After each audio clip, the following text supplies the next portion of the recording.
How's it going? Tyler here with Mayne Angling. Just going to do a quick tying tutorial on a fly I'm calling the polar bunny.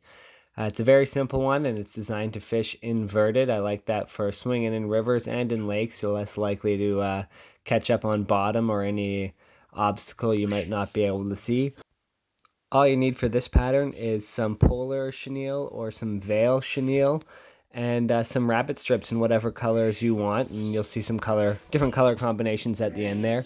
So start off by putting in your dumbbell eyes and making sure they're really secured with lots of good thread wraps, and it's a good best practice to use head cement or some super glue here to really secure those. I of course forgot that for this video, but that's the way it goes. You're going to put a good thread base on the shank of the hook as well, and then tie in at the back your polar chenille. Once that's all tied in and secured, you're going to wrap that towards the front of the hook and tie it off right behind the dumbbell eyes there. And as you can probably hear by now, I do have a little budgie who likes to be part of the conversation, so hopefully that is calming and isn't too annoying.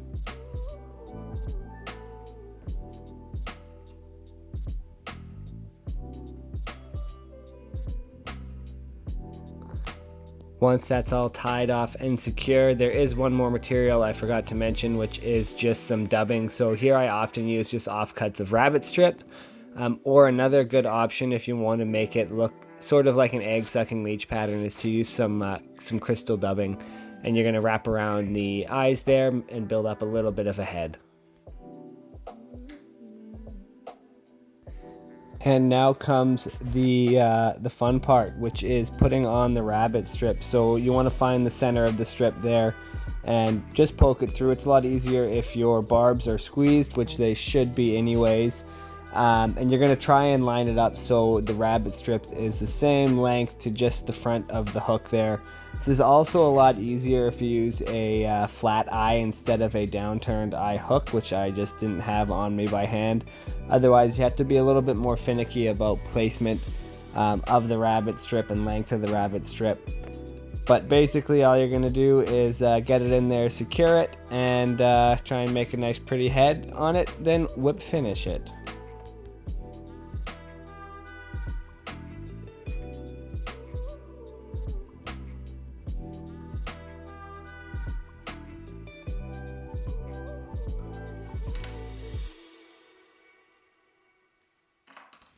And that's all there is to it. Here you'll see a bunch of different color variations I've used on trout, steelhead, and salmon of these polar bunnies. I find them super effective. I hope you all do as well, and happy tying.